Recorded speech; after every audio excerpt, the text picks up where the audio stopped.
Bonjour, bien-aimés dans le Seigneur. Bienvenue sur la chaîne chrétienne Procès Mondial, une chaîne chrétienne vouée à l'évangélisation, à l'enseignement de la parole de notre Seigneur Jésus-Christ gratuitement.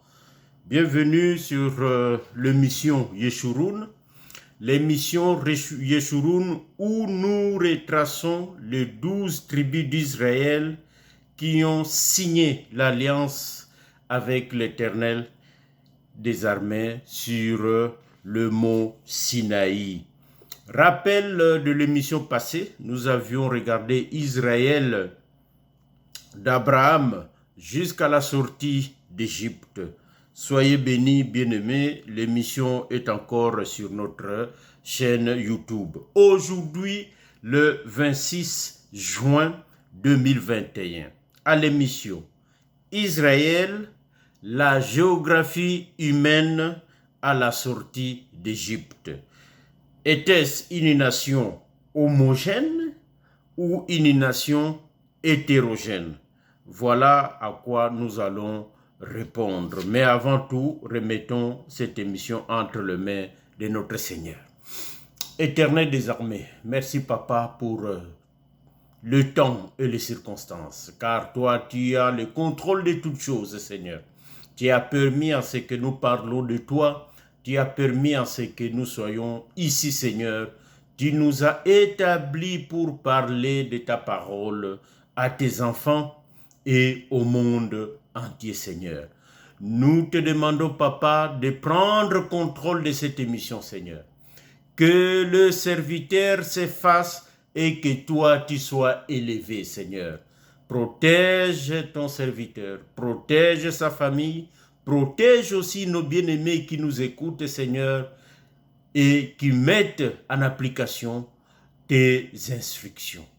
Gloire à toi, Seigneur Jésus-Christ. En ton nom, nous t'avons prié, nous disons Amen. Bien-aimés dans le Seigneur, Israël, la géographie humaine à la sortie d'Égypte.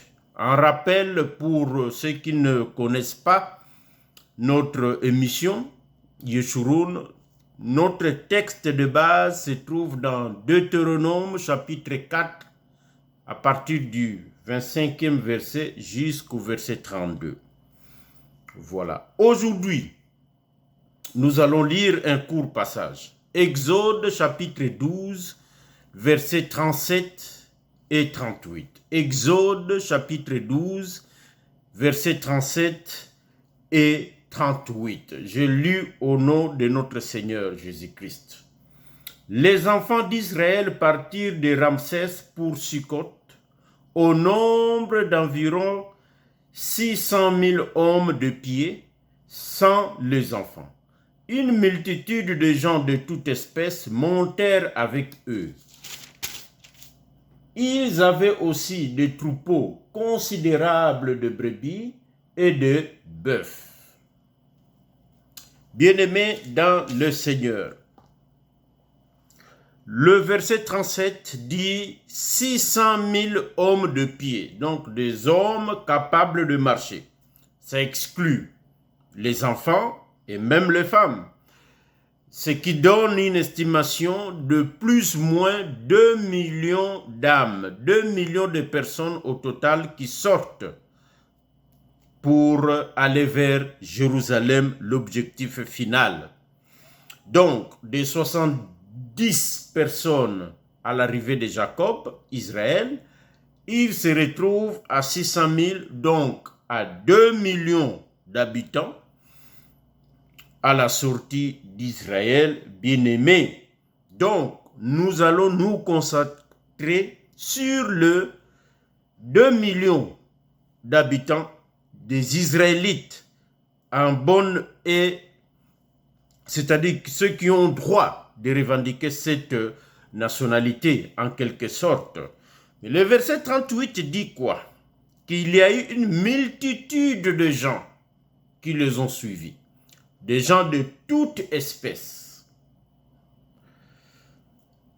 Lorsqu'on voit les deux versets, bien-aimés, ça donne l'air comme si Israël, les Hébreux, les Israélites formaient un bloc homogène, les gens d'une seule race, d'une seule langue, d'une seule culture, etc.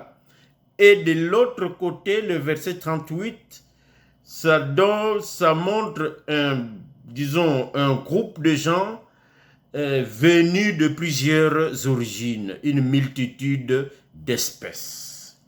Bien-aimés, ce qui est vrai dans leur cas, et la Bible parlera plus tard des ramassis, en parlant du verset 38.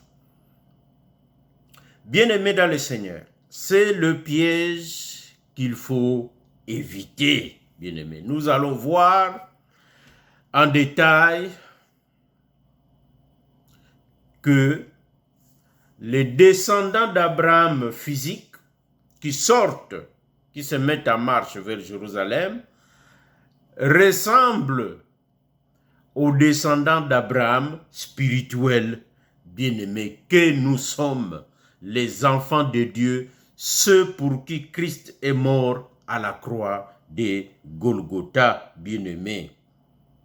Des gens de plusieurs races, de plusieurs origines, de plusieurs ethnies, etc., mais qui ont un tatouage spécial dans leur cœur, le Seigneur Jésus-Christ. Pour décrire cette nation qui se met en marche, bien-aimés, nous devons retourner voir ses ancêtres sous des angles morts, c'est-à-dire sous les aspects qu'on n'entend pas souvent parler, sous des aspects que nous-mêmes nous n'avions pas vraiment abordés depuis le début. Quels sont ces angles morts, en gros, que nous allons exploiter? C'est des mariages mixtes. Nous allons voir les langues ou les dialectes de chacun, de groupe, les origines ethniques, autres que les origines hébraïques, bien entendu. Alors, notre seule source, c'est la parole de Dieu. C'est la Bible que nous avons hérité, bien-aimés. Alors, notre retour dans le passé va commencer à partir de Noé jusqu'à la tour de Babel, et nous prendrons après la tour de Babel jusqu'à la sortie d'Égypte qui nous concerne. Bien-aimés dans le Seigneur, Genèse chapitre 9, versets 18 et 19, vous connaissez. L'humanité est bâtie sur le fondement des 3 fils de Noé, et Noé lui-même étant la pierre triangulaire. Nous avions déjà formulé ces versets de cette manière pour que ça reste dans notre mémoire. De Noé jusqu'à la tour de Babel, la Bible nous dit qu'il y avait une seule langue, une seule et même langue, et cette langue avait évidemment plusieurs mots.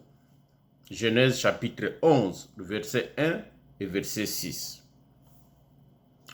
Nous pensons aussi que par là, nous comprenons que c'était un peuple, disons, d'une seule couleur de peau, ou d'une seule race, si vous voulez.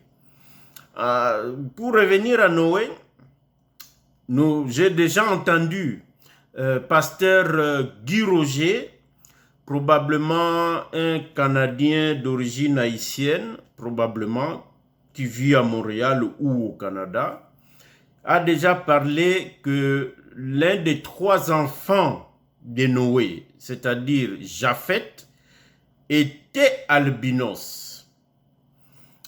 Bien-aimés, nous avions cherché un passage qui démontrerait cela. Le jour que nous le rencontrerons, nous lui poserons la question qui nous donne le passage là-dessus, bien-aimés. Ça, c'était une parenthèse, une première. Je vais aussi ouvrir tout de suite une deuxième parenthèse concernant Noé. Il y avait une question en suspens que j'avais laissée depuis.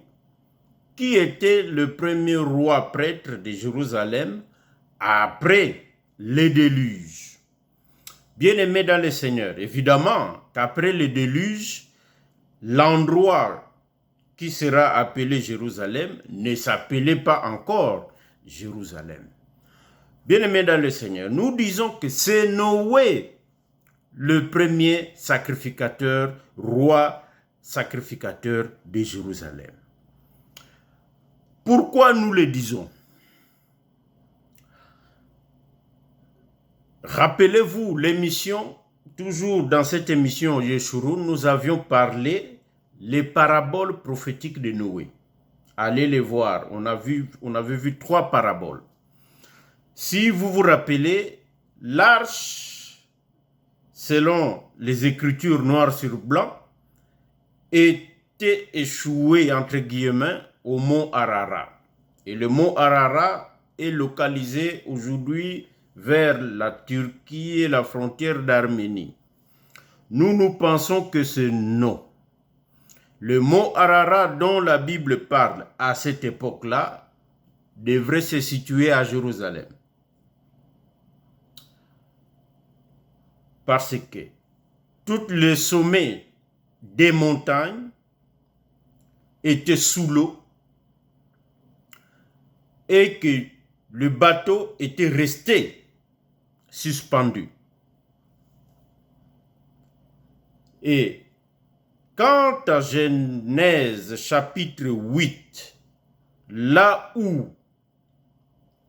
le bateau est resté, et là où Noé va mettre pied sur terre après le lancement des oiseaux, il va faire un holocauste, plus le chapitre 9 où il y a les paraboles des serviteurs, etc.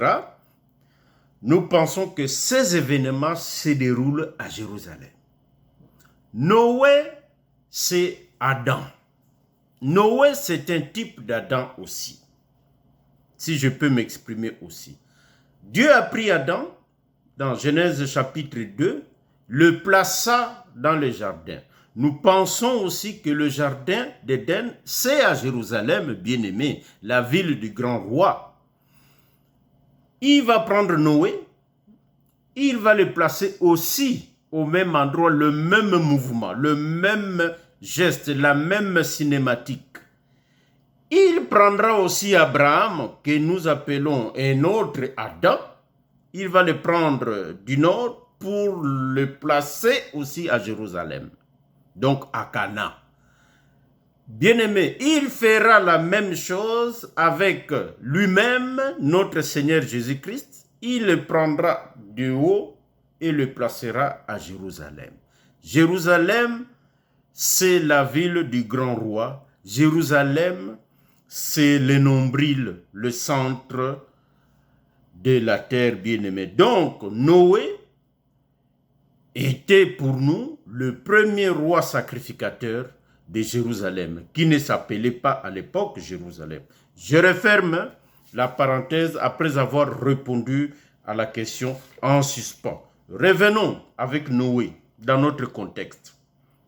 Noé parlait la langue léguée par Adam, bien-aimé. Nous pensons que Noé parlait cette langue enrichie de plusieurs mots, après bien sûr. Mais quelle est cette langue? Comment s'appelle-t-elle ou comment s'appelait-elle? Nous n'osons pas dire que c'est l'hébreu. Cette langue a-t-elle disparu lors de la confusion de Babel ou Dieu l'a cachée chez une des lignées des descendants de Noé, ce qui est possible? Pourquoi? Parce que la confusion ou la dispersion, la confusion des langues ou la dispersion des gens n'est pas automatiquement la mort de la première langue n'entraîne pas automatiquement la mort de la première langue. La confusion, c'est plus une multiplication des langues à partir de la première, probablement. Donc, si elle est disparue, si elle n'est pas disparue, mais elle a été dans les langues qui se sont créées après la tour de Babel, bien-aimé. Ce sont des choses, des questions qu'il faut se poser, bien-aimé. Donc, après la tour de Babel, certaines personnes, les gens vont se déplacer, évidemment, ils vont s'éloigner de l'équateur, donc du soleil. D'autres vont se rapprocher davantage du soleil et cela va créer la différenciation de la couleur de la peau, bien-aimé. Voilà pour Noé et ses descendants. Venons à Abraham. Nous allons regarder d'Abraham jusqu'à la sortie d'Israël. Abraham, c'est l'ancêtre commun. Abraham et Sarah sont les ancêtres communs des enfants d'Israël, bien-aimés. Nous savons qu'ils sont nés après le partage de la terre, parce que le partage de la terre a eu lieu lorsque Héber, l'un des ancêtres d'Abraham, a eu ses enfants. Je crois que c'est Péleg et Joktan. La terre fut partagée. Donc, le territoire qui était donné à Sem, c'est de là que Abraham va voir le jour et Sarah. C'est à Our de Chaldée. Ça, nous le voyons dans Genèse chapitre 10, versets 21 à 31, et Genèse chapitre 11, du verset 10 au verset 32. C'est très important de donner les passages, bien-aimés. Nous disons que le couple parlait l'hébreu. Donc, avant même de s'installer à Canaan, évidemment, probablement que c'était leur langue maternelle, ou apprise à Charan lors du petit séjour, ou leur langue maternelle à Our de Chaldée. Pourquoi? Parce que Abraham va être appelé l'hébreu. Chapitre 14, verset 13 de Genèse. L'histoire de la capture de Lot. Un fouillard va annoncer à Abraham l'hébreu. Donc, cette identité ethnique doit être associée à un dialecte ou à une langue ou à une manière de communiquer, certainement. Voilà pourquoi nous pensons cela. Mais d'où vient cette langue, l'hébreu? La question a été déjà posée. Bien-aimés dans le Seigneur, vient-elle de l'araméen, qui est aussi l'une des branches des Sémites? Vient-elle des Cananéens, une des branches des Chamites? Même les spécialistes extra-bibliques ne s'entendent pas. Est-ce que c'est l'inverse? C'est l'araméen et les Cananéens, la langue parlée à Cana, qui viennent de l'hébreu? Tout est possible, bien-aimé, mais cela n'est pas notre sujet. Abraham fera 100 ans de vie à Cana. Il va vivre pendant 100 ans à Cana. Et il va communiquer avec les Cananéens. Bien-aimé. Sans intermédiaire, la Bible n'en parle pas. Il comprend les coutumes locales, même s'il ne va pas le pratiquer comme tel. C'est très important à savoir. Donc, voilà pour Abraham. Il va léguer cela, tous ces bagages ethniques, il va le léguer à son fils Isaac. Isaac et Rebecca, sa femme. Rebecca, nous savons que c'est une araméenne. C'est la sœur de Laban. C'est la fille à Bethuel, si ma mémoire ne me fait pas défaut, bien-aimé. Mais c'est une araméenne qui vient de Charan. Mais Isaac, 180 ans, Isaac va vivre à Canaan. Il va se déplacer, oui, mais il vivra à Canaan. Bien-aimé dans le Seigneur. Isaac, hormis ses gènes sémites, c'est un Cananéen sur le plan de la langue et de son apparence physique. Mais nous savons que ces gènes sémites vont faire quand même de l'effet sur lui. Nous n'en disconvions pas, bien-aimés dans le Seigneur. C'est très important à savoir. Parlons de son fils Jacob. Jacob va avoir 2 femmes et 2 concubines, total 4. Nous allons d'abord parler de ces 2 femmes, Léa et Rachel. La Bible ne nous dit pas si les 2 sœurs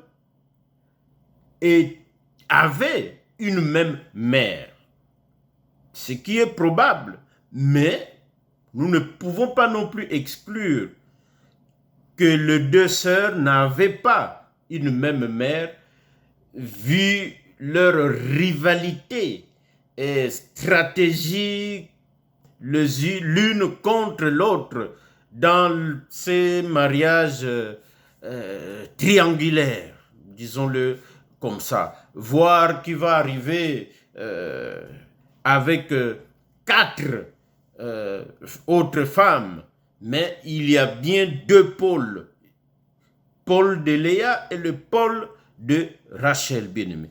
Le passage de Genèse 29, 17. Léa avait les yeux délicats, dans d'autres versions fragiles, faibles, ternes. Nous avons même vu horrible. Qu'est-ce que cela veut dire? Le mot hébreu c'est rak. Est-ce que c'est un indice que Léa n'avait pas peut-être mêmes origines du côté de sa maman avec Rachel, qui semble être, entre guillemets, normal? Ce qui est possible. Mais les 2 femmes, les 2 sœurs, nous montrent aussi, quand on regarde Galates chapitre 4, là où le bien-aimé Paul parle de Sarah et de Agar, que les 2 femmes, ce sont 2 alliances. L'une, Israël terrestre, Jérusalem terrestre, ça c'est moi qui ajoute, qui simplifie, et l'autre, Israël céleste, c'est le Sarah, nous renvoie aussi à ces 2 sœurs, ces 2 femmes ici, Léa et Rachel. Rachel sera stérile comme Sarah, mais enfantera plus tard. Léa va commencer à enfanter. Nous comprenons que l'idée que les 2 ne soient pas, n'aient pas une même mère est tout à fait plausible. Mais même si c'était une seule mère, de quelles origines est-elle? Était-elle des Japheth, dont le territoire n'est pas loin? Était-elle toujours sémite ou chamite? La Bible n'en parle pas. Les 2 concubines, Bila et Zilpa, d'où viennent-elles? La Bible est silencieuse là-dessus. Pourquoi toutes ces questions sur ces femmes? C'est très important parce que nous savons que le bagage génétique d'un être humain sont doubles, côté de son père et de sa mère. Donc, toutes ces questions, c'est que Charan, la ville où elles vont naître probablement et grandir, ça c'est sûr, est quasiment à la frontière plus ou moins du territoire qui a été donné à Japheth. Par exemple, Togarman, au nord, pas vraiment loin de Charan, à moins de 150 km, selon l'Atlas biblique bien-aimé. Donc, possible mélange. Charan, c'est une ville cosmopolite, une ville de passage vers Jérusalem ou vers le nord, la Turquie actuelle. Donc, il est possible de trouver là des gens d'autres origines, bien-aimés, mais la Bible ne nous dit pas d'où viennent là où les mamans de Léa et Rachel, les mamans de Bila et Zilpa et leur papa aussi. Silence total. Bien-aimés dans le Seigneur, les 12 fils de Jacob et les filles de Jacob. Oui, les filles de Jacob. Dina n'était pas la seule fille de Jacob. Et probablement même, Jacob pouvait avoir d'autres fils que les 12 bien-aimés. Mais le Seigneur voulait qu'on retienne le 12. Il y a une raison. Le mariage de certains fils de Jacob reste un mystère dans la Bible. Pire encore, c'est de leurs sœurs, donc les filles de Jacob, Genèse chapitre 37, verset 35, Genèse chapitre 46, verset 5 à 7, nous parle des filles de Jacob.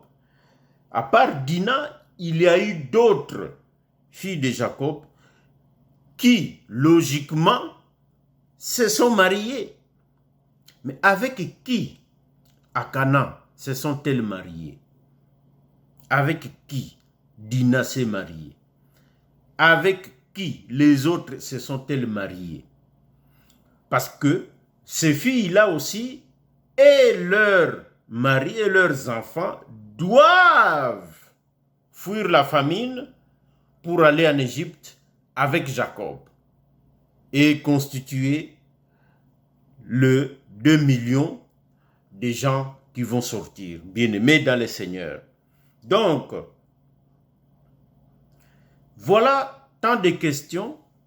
Bien sûr qu'ailleurs, en dehors de la Bible, il y a plusieurs hypothèses, bien-aimés, que nous connaissons, mais en tant qu'enfants de Dieu, mandatés pour parler de la parole de Dieu qui est la Bible, nous ne pouvons pas sortir et ramener des informations d'ailleurs difficiles à vérifier, bien-aimés. Mais tout en se référant à la parole de Dieu, la Bible que nous avons, nous allons quand même retracer, retrouver des cas connus, mais des cas non connus, des mariages mixtes des enfants de Jacob bien-aimé. Alors, Genèse chapitre 46, verset 10. Ce verset nous parle de Saül, l'un des fils de Siméon, et d'une Cananéenne. Nous savons que une Cananéenne, c'est une descendante de Cham, qui n'est pas une sémite bien-aimée. Saül, donc fils de Siméon, qui va se retrouver en Égypte. Genèse 38, verset 5, nous parle de Shéla. Shéla, c'est le troisième fils de Juda, avec sa femme Choua, la Cananéenne. Donc c'est la femme qui était morte et qui avait laissé 3 enfants, 3 garçons à Juda avant que Juda prenne Tamar, sa belle-fille. Donc ce sont les 2 premiers qui vont mourir et Juda ne voudra plus donner Shéla à Tamar. Et Tamar, vous connaissez l'histoire, va faire une stratégie pour revendiquer le droit de se marier avec son beau-père bien-aimé. Vous connaissez l'histoire. Donc, Saül et Sheila. Mais pour les filles de Jacob, j'y reviens. La Bible est silencieuse.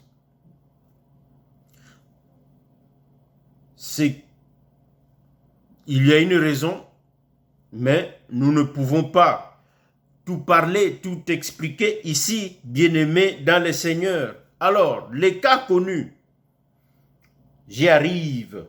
Joseph et Asnath. Joseph et Asnath, bien-aimés. Genèse chapitre 41, verset 45. Asnath, c'est la fille de Potiphéra. Potiphéra, c'est un Égyptien, un dignitaire égyptien, mais il était sacrificateur d'On. Don, c'est une ville en Égypte de l'époque. Prêtre d'On, sacrificateur d'On. Beaucoup croient que, comme c'est un Égyptien, Potiphéra, c'est un sacrificateur de Satan. C'était un franc-maçon. C'était bien-aimé dans le Seigneur. Soyons sérieux. Joseph était un serviteur de Dieu rempli du Saint-Esprit. Il s'est marié à Asnath en connaissance de cause, bien-aimé. Joseph, c'est le type de Christ, notre Seigneur. Asnath ici est le type aussi de l'Église, bien-aimé. Potiphéra était sacrificateur de notre Seigneur Jésus-Christ. L'Égypte, au temps de Joseph, est différente de l'Égypte au temps de Moïse, où la dynastie pharaonique qui régnait ne reconnaissait pas le Dieu d'Israël. Alors que l'Égypte de Joseph, la dynastie pharaonique reconnaissait le Dieu d'Israël pour avoir accueilli Joseph, pour avoir accueilli Jacob et tout ce qu'ils ont fait. Et il y avait tout un système de sacrificature en Égypte, bien-aimé. Tous ces systèmes n'étaient pas nécessairement franc-maçonniques, n'étaient pas nécessairement sataniques, bien-aimés. Même à l'époque de Moïse, il y avait de sages femmes qui craignaient Dieu. Même à l'époque de Moïse, nous en avions déjà parlé sur cette émission Yeshurun, bien-aimé. Je referme la parenthèse avec le prêtre d'On. Donc, le couple Joseph et Asnath leurs descendants sont de plein droit des Israélites, des Hébreux, parce que Jacob va adopter. Genèse 48, 56. Les deux premiers enfants nés avant l'arrivée de Jacob.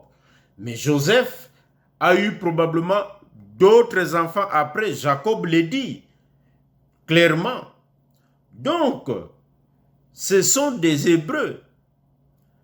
Mais tout en étant égyptiens, leur maman c'est une égyptienne. Et Joseph lui-même était devenu un Égyptien avec un nom égyptien et élevé en dignité, bien-aimé. Nous avions vu ça la fois passée. Donc, la question se pose. Où habitaient les descendants de Joseph et Asnath? À Goshen aussi? Là où les autres Israélites habitaient? Est-ce que étaient-ils aussi soumis à l'esclavage? Étant des Égyptiens? de plein droit? Voilà des questions importantes que nous devons trouver des réponses dans la parole de Dieu. Je referme cette parenthèse. Donc, ce couple va produire en Égypte, dans la nation hébreu, dans la nation des Hébreux, dans la nation des Israélites, donc les enfants Éphraïm et Manassé, lorsqu'on va faire le premier dénombrement, le premier recensement, dirait-on aujourd'hui, ça c'est dans Nombre, chapitre 1er, ils vont avoir 12% de la population générale. 12%, les descendants de Joseph. Lorsqu'ils feront le deuxième recensement, Nombre 26, ils auront 14% de la population générale. 14%. Ce n'est que les descendants directs de Joseph bien-aimé. Et l'un de ces descendants, de ce couple, c'est les conquistadors osés. Les conquistadors osés. Oui, je dis osés. Parce que Moïse va changer le nom pour Josué. Nombre chapitre 13, verset 8 et verset 16. Allez vérifier. Il s'appelait Osée et Moïse va changer son nom lorsqu'ils vont aller faire de l'espionnage. Il va donner le nom de Josué, qui est semblable à Jésus. Vous le savez, bien-aimés. Les conquistadors, je dis ici conquistadors, pourquoi? Parce que c'est Osée, alias Josué, descendant de Joseph et Asna. C'est lui qui va conquérir la terre promise. C'est lui qui va conquérir Canaan, bien-aimé. C'est lui qui va conquérir Canaan.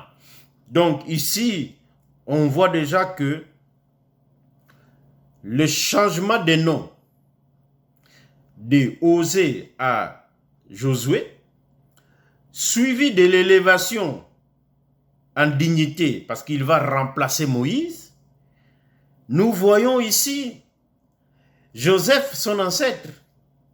Bien-aimé, nous voyons Joseph, son ancêtre.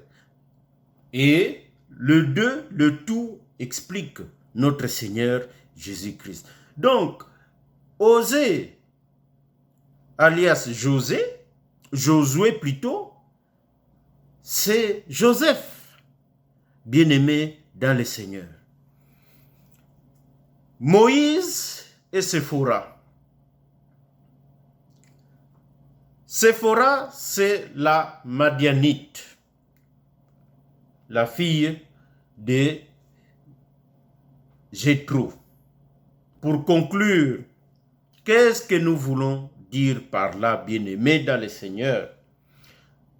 Toutes ces ethnies, et il y en a beaucoup, il y aura des Sidoniennes, il y aura des Ismaélites, il y aura, bref, toutes ces ethnies et toutes les nuances de couleur de peau que cela va apporter, les dialectes, parce que tous ne vont pas parler la même chose. Bien sûr, l'hébreu officiel sera, entre guillemets, la lingua franca spirituelle, entre guillemets, j'utilise cette expression de lingua franca. Donc, Moïse va fonctionner, nous pensons, avec l'hébreu, mais il y aura plusieurs dialectes issus de chaque côté pour former cette nation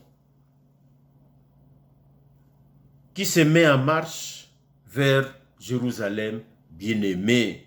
Donc, pour finir, Exode chapitre 12, le verset 37, 600 000 hommes de pied qui donnent plus ou moins 2 millions d'âmes, c'est une multitude aussi d'espèces, de gens de plusieurs origines, comme le verset 38, bien-aimés dans le Seigneur.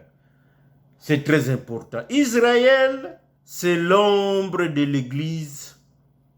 Et Israël doit refléter l'Israël de l'époque, à la sortie d'Israël, d'Égypte, doit la géographie humaine, la description de cette nation.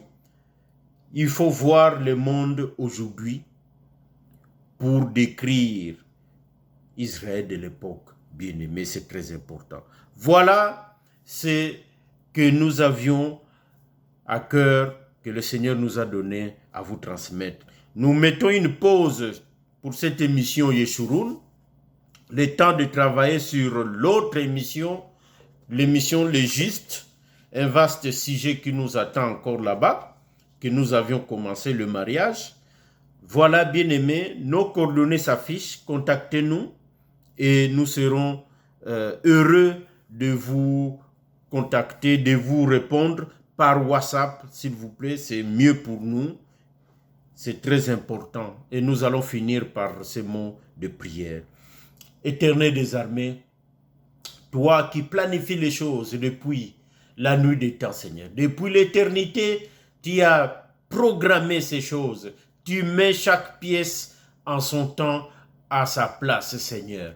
Oh, Israël, Seigneur, c'est le monde aujourd'hui, le monde actuel. Toi, tu regroupes les gens de toute race, les gens de toute origine, les gens de toute région et de toute espèce éparpillés dans le monde, Seigneur. Ceux qui ont cru au Fils, car croire au Fils, c'est avoir la vie éternelle.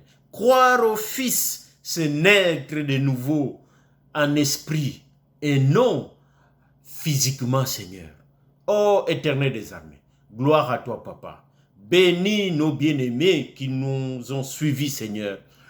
Que la paix, que le calme que toi tu donnes règne dans leur foyer, Seigneur. Ô Éternel des armées, sois élevé. Ainsi nous t'avons prié. Au nom de Jésus-Christ, notre Dieu. Amen.